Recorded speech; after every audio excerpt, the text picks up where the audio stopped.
बच्चों, आज मैं आप लोगों को एक रिलेशन का डोमेन, रेंज, को डोमेन का जबरदस्त कंसेप्ट सिखाऊंगा। आज के बाद से अपने होल लाइफ में आप कभी भी डोमेन, रेंज और को डोमेन को नहीं भूल पाओगे, ये मेरा गारंटी रहा। हाँ, आपको एक छोटा सा काम करना है, शुरू से लेके लास्ट तक मेरे साथ बने रहना है और हर कंसेप्ट को इतना अच्छा से सीखना है, हर कंसेप्ट को इतना अच्छा से सीखना है कि यदि वीडियो खत्म होने के बाद ही किसी को आपको बताना पड़े तो आप आराम से उसको बता सको। क्लियर है? तो आइए हम शुरू करते हैं, बट उससे पहले आप लोग वीडियो को लाइक और शेयर जरूर कर दें और यदि मेरे चैनल पे आज पहली बार आए हो तो चैनल को जरूर सब्सक्राइब कर लो। आ जाओ, शुरू करते हैं।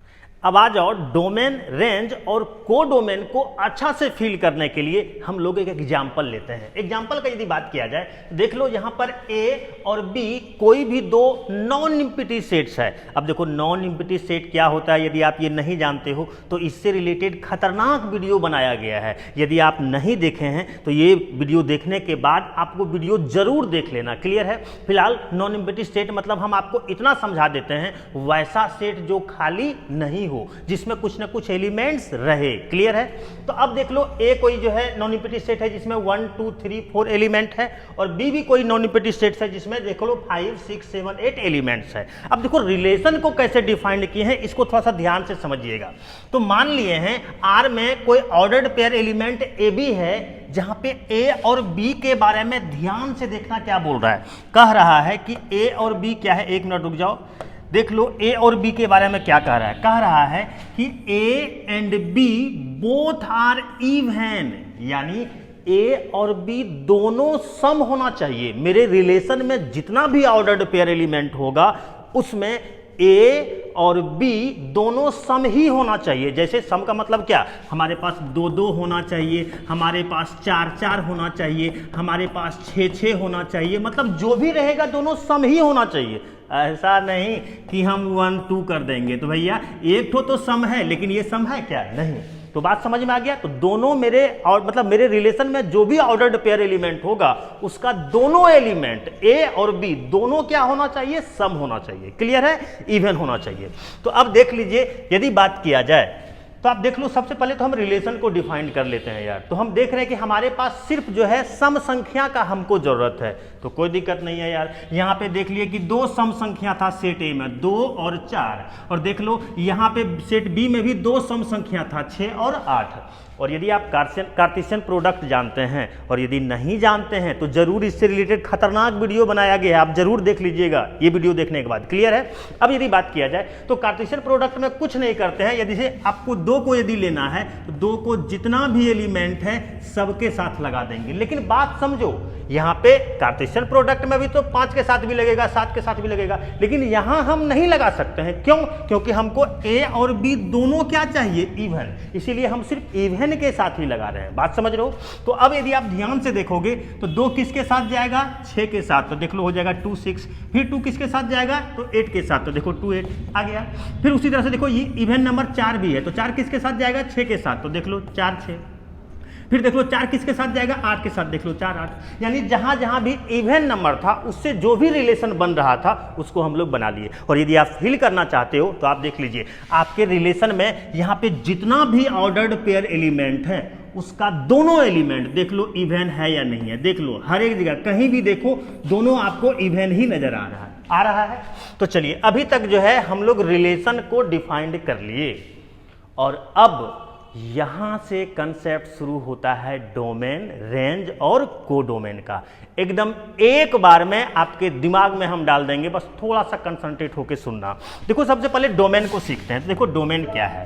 तो देखो डोमेन के बारे में ये साफ बोल रहा है कि the set of all first elements of the order pairs in a relation R from A to B is called the domain of a relation R. ये क्या बोला, अच्छा से पहले फील करना। ये कह रहा है कि हमारे रिलेशन में जितना भी ऑर्डर्ड पेयर एलिमेंट होगा ना, हमारे रिलेशन में जितना भी क्रम से लगा हुआ जोड़ा एलिमेंट होगा ना, उसका जो पहला एलिमेंट होगा, कौन एलिमेंट का बात कर रहे हैं ध्यान से सुन लो, उसका जो पहला एलिमेंट होगा उसी के सेट को हम लोग क्या बोलेंगे, तो डोमेन बोलेंगे। जैसे यदि आप ध्यान से देख रहे हैं तो मेरा रिलेशन कहाँ है, मेरा रिलेशन ये है, तो मेरे रिलेशन में जितना भी ऑर्डर्ड पेयर एलिमेंट आपको दिख रहा है उस एलिमेंट का हमको पहला एलिमेंट देखना है।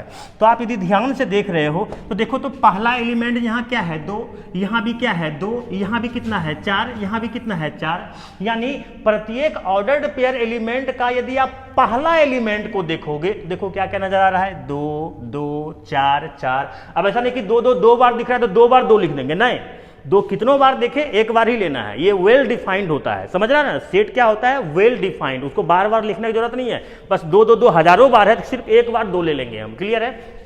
तो आप देख लीजिए यहाँ पे पहला एलिमेंट क्या दिख रहा है 2 2, फिर क्या 4 4। तो हम क्या देख रहे हैं कि मेरे रिलेशन में जितना भी ऑर्डर्ड पेयर एलिमेंट है उसका पहला एलिमेंट क्या है भैया, तो 2 ही एलिमेंट है, या तो 2 है या तो 4 है। तो वही तो हम बोल रहे थे कि जितना भी ऑर्डर्ड पेयर एलिमेंट तुम्हारे रिलेशन में है उसका जो पहला एलिमेंट होगा, तो पहला एलिमेंट क्या क्या है यहाँ पे, या तो 2 है या तो 4 है। तो पहला एलिमेंट के सेट्स को ही हम लोग डोमेन बोलते हैं। जैसे आप देख लीजिए यहाँ पे पहला एलिमेंट 2 है या फिर 4 है, तो मेरा जो डोमेन होगा वो 2 और 4 होगा।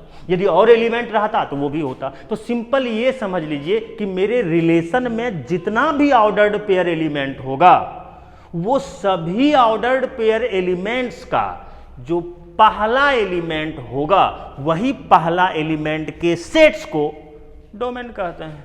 कुछ भी नहीं है, इतना आसान तो है यार। अब यदि बात किया जाए रेंज का, तो आप देखिएगा रेंज किसको कहते हैं, एकदम कंसंट्रेट होकर सीखना हम क्या बोल रहे हैं। देखो यदि बात किया जाए रेंज का, तो कहता है कि the set of all second elements of the ordered pairs in a relation R from A to B is called the range of a relation R. यानी ये क्या बोला, ध्यान देना और सबसे पहले समझने का कोशिश करना। ये कह रहा है कि मेरे रिलेशन में जितना भी ऑर्डर्ड पेयर एलिमेंट होगा उस ऑर्डर्ड पेयर एलिमेंट का जितना भी सेकेंड एलिमेंट होगा, पहला नहीं, कौन सा, सेकेंड, दूसरा दूसरा दूसरा, बात समझ रहे हो, जितना भी दूसरा एलिमेंट होगा वही दूसरा एलिमेंट के सेट्स को हम लोग क्या बोलेंगे, तो रेंज बोलेंगे। जैसे यदि आप ध्यान से देख रहे हो, आप देख लीजिए मेरे रिलेशन में इतना दिखाई दे रहा है। अब यदि बात किया जाए, रुक जाओ यार, हाँ, अब यदि बात किया जाए तो देखो, तो मेरे रिलेशन में जितना भी, अच्छा हाँ, जो रिलेशन में ऑर्डर्ड पेयर एलिमेंट है सिर्फ उसी का बात हो रहा है, रिलेशन में जो नहीं है उसके बारे में हमको कोई लेना देना नहीं है। बात समझ में आ रहा है। तो आप देख लीजिए मेरे रिलेशन में जितना भी ऑर्डर्ड पेयर एलिमेंट है उसका सेकेंड एलिमेंट को देखो, क्या है 6, क्या है 8, क्या है 6, क्या है 8। तो हम क्या देख रहे हैं कि मेरे रिलेशन में जितना भी ऑर्डर्ड पेयर एलिमेंट है उसका सेकेंड एलिमेंट क्या क्या है, तो या तो 6 है या तो 8 है, या तो 6 है या तो 8 है। अब 6 8 6 8 जिंदगी भर भी आते रहेगा तो दुइये गुण संख्या है यार, या तो 6 है या तो 8 है। तो इसका मतलब 6 और 8 से जो भी सेट बनेगा उसी को हम लोग क्या बोलेंगे, रेंज बोलेंगे। तो फाइनली यदि कंसेप्ट का बात किया जाए तो एक लाइन में याद रहेगा जी, मेरे रिलेशन में जितना भी ऑर्डर्ड पेयर एलिमेंट होगा वो सभी ऑर्डर्ड पेयर एलिमेंट्स का जो पहला एलिमेंट होगा उसके सेट को हम लोग क्या बोलेंगे, डोमेन, और जो दूसरा एलिमेंट होगा उसके सेट को हम लोग क्या बोलेंगे, रेंज। कंसेप्ट क्लियर है। एक बार फिर से बोल रहे हैं, जितना भी मेरे रिलेशन में ऑर्डर्ड पेयर एलिमेंट होगा उसका जो पहला एलिमेंट्स होगा उसके सेट को हम लोग डोमेन बोलेंगे, और जो दूसरा एलिमेंट्स होगा उसके सेट को हम लोग रेंज बोलेंगे। क्लियर है। अब यदि बात किया जाए कोडोमेन का, तो ये तो बच्चा वाला चीज है, देखिएगा कोडोमेन कुछ नहीं है। देख लो क्या बोल रहा है, कह रहा है कि the whole set B is called the codomain of a relation R. ये जो आपको दूसरा सेट बी दिख रहा है ना, ये पूरे दूसरा सेट बी को हम लोग कोडोमेन कहते हैं। ये जो पूरा दूसरा सेट आपको बी दिखाई दे रहा है जिसमें क्या क्या दिख रहा है, 5 6 7 8, ये पूरे जितना भी दूसरा सेट बी रहेगा ना वो सभी को हम लोग, वो सभी एलिमेंट्स के सेट को हम लोग क्या बोलेंगे, कोडोमेन बोलेंगे। यदि वास्तव में कोडोमेन का कंसेप्ट आप सीखना चाहते हो ना, या डोमेन या तो रेंज का, तो ये फंक्शन में पढ़ने में मजा आएगा। बात समझ रहे हो ना, वहां पे आपको हम फील, डोमेन का मतलब क्या होता है, जैसे कोई भी एक फंक्शन में क्या क्या हम डाल सकते हैं उसको हम लोग, वो एक फंक्शन में जो जो भी हम डाल सकते हैं उसके सेट्स को डोमेन कहते हैं, और डालने के बाद जो हमको आउटपुट मिलता है उसके सेट्स को रेंज कहते हैं। लेकिन यदि ये सब अभी हम आपको समझाएंगे तो समझ में नहीं आएगा, क्योंकि ये फंक्शन का खतरनाक कंसेप्ट आपको हम सिखाने वाले हैं। बात समझ रहे हो? तो फिलहाल कोडोमेन के बारे में इतना याद रखो कि जो दूसरा सेट आपका बी रहेगा ना, वो पूरे दूसरा सेट को ही हम लोग क्या बोलेंगे, कोडोमेन बोलेंगे। और देखो एक लाइन बड़ा खतरनाक हम लिखे हुए हैं, और वो देखो क्या है कि range is the subset of codomain, यानी जो रेंज होता है वो कोडोमेन का सबसेट होता है। ठेठी में समझ लो कि रेंज जो है कोडोमेन से ही निकलता है। आप देखिएगा ना, यहाँ पे यदि बात किया जाए रेंज का तो ध्यान देना और सीखना। ये देखो देखो तो ये जो रेंज में आपका 6 और 8 जो आया है, तो देखो कोडोमेन से ही 6 और 8 जो है रेंज में आया है या नहीं आया है। तो यहां से आप ये समझ लो कि ये रेंज क्या है। तो भैया रेंज जो है ना कोडोमेन का एक हिस्सा है। जैसे दूध का एक हिस्सा क्या है, दही, दूध का एक हिस्सा क्या है, रसगुल्ला, दूध का एक हिस्सा क्या है, पनीर। तो उसी तरह से कोडोमेन का एक हिस्सा क्या है, रेंज। कोडोमेन का एक हिस्सा क्या है, रेंज। तो range is the subset of codomain. ठेठी में इतना समझ लो यार कि रेंज जो है ना वो कोडोमेन से निकलता है। रेंज कहां से निकलता है, कोडोमेन से। क्लियर है? तो अब यदि बात किया जाए फाइनल कंसेप्ट का, तो हम फिर से बता रहे हैं, मेरे रिलेशन में जितना भी ऑर्डर्ड पेयर एलिमेंट होगा उसका जो पहला एलिमेंट्स होगा उसके सेट को हम लोग क्या बोलेंगे, डोमेन। और जो दूसरा एलिमेंट्स होगा उसके सेट को हम लोग क्या बोलेंगे, रेंज। और जो दूसरा सेट बी दिखाई देगा ना, वो पूरे दूसरा सेट बी को हम लोग क्या बोलेंगे भैया, तो हम लोग बोलेंगे कोडोमेन। और यदि बात किया जाए रेंज का, तो रेंज कहां से निकलता है, तो कोडोमेन से निकलता है। तो आपको आज का वीडियो कैसा लगा आप जरूर कमेंट करके बताइएगा। मिलते हैं, बाय बाय।